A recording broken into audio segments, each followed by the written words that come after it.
Quran says, you are busy piling up, calculating, developing your careers, your money, your occupation, your wealth, until you visit the graves. Think about it. When was the last time that you went to a funeral? Was it your mother? Was it your father? Was it your grandfather? Was it your uncle? Was it your cousin? Was it your friend? Was it your wife? Was it your husband? The last time that you visited the grave, when you went to a funeral and you saw that person whom you loved that was laughing, crying, live, boasting, wealthy, educated, denying, arrogant, whatever they were. What was the demeanor of the people when you walked in that funeral home? When that person was stretched out in their last suit? What was the demeanor? Were the people cracking jokes? Were they dancing? Were they clapping and singing songs? No. Silence. Melancholy. Trauma. Why? Because every person that walked in that room, seeing that person stretched out, the first thing they thought about was not the person. The first thing they thought about was that one day this will be me.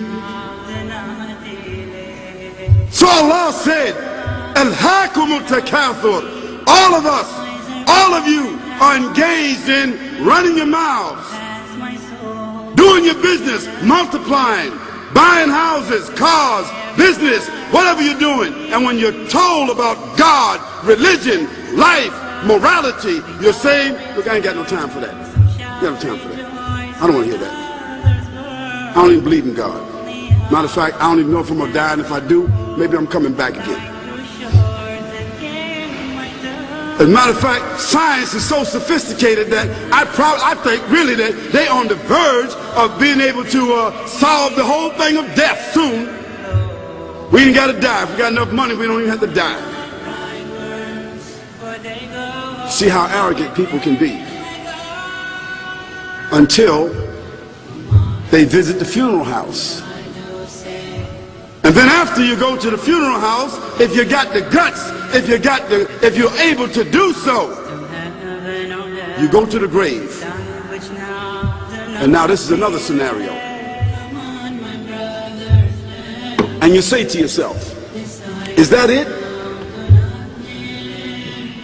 I mean, 50, 60 years, scraping, struggling, scheming, lying, stealing, fornicating, jumping up and down, begging, working, and this is the end of it?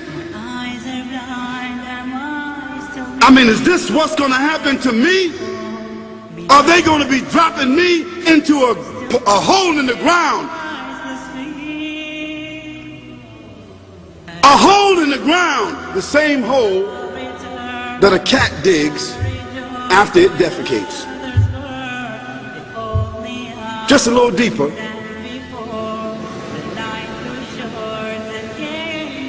But for the same reason. The cat digs a hole because the cat has dignity. Something that human beings don't seem to have. Instinctively, the cat digs a little hole, covers it up. Humans have got to be taught to do that. But it's for the same reason. So you and I, we're going into a hole a little deeper than the one the cat dug. And all the people that's crying, pulling out their hair, screaming, almost acting like they're falling in the thing with you. They want to just jump in there with you. Not really though, you know, it's all an act. Because ain't nobody really going to jump in there and stay in there. They don't love you that much.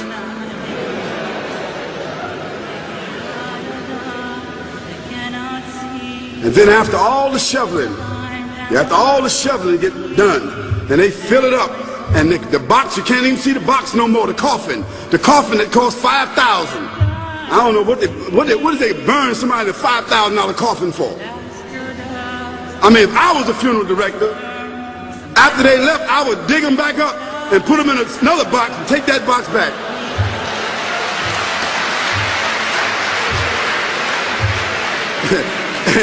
and honestly, I'm telling you, that's what they do. Yeah.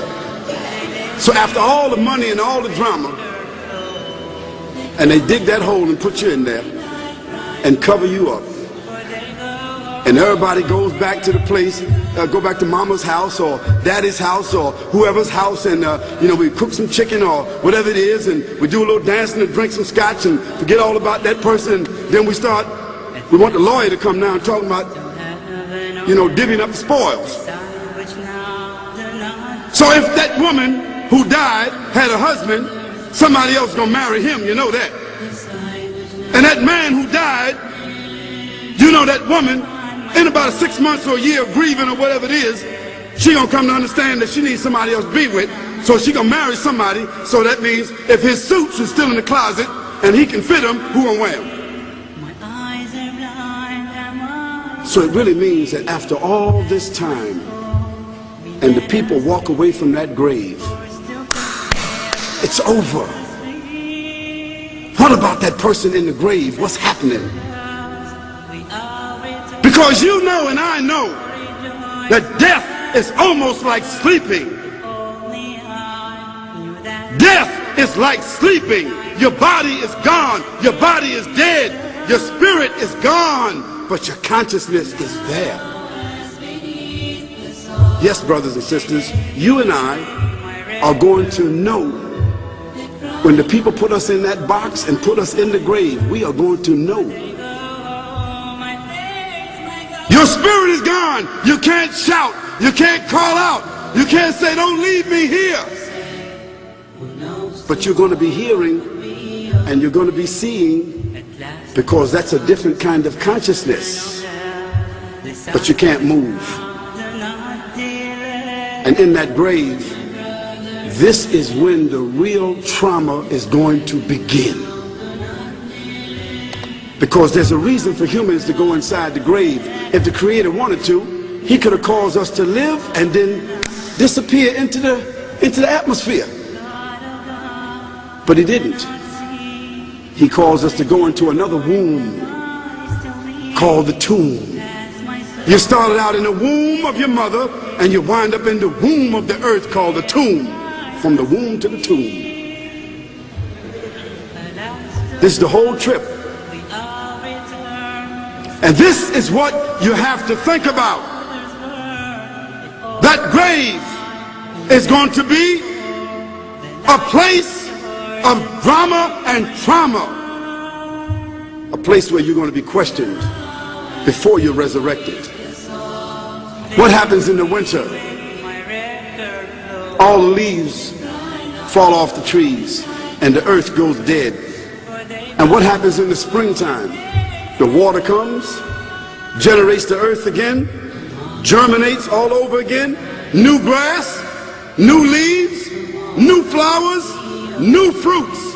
So Allah says, and a sign for them is the dead earth. After that, we give it life.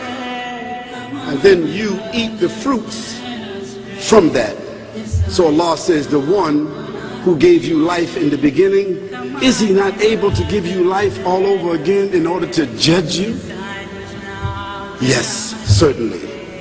You may want to deny it because you don't want to be judged.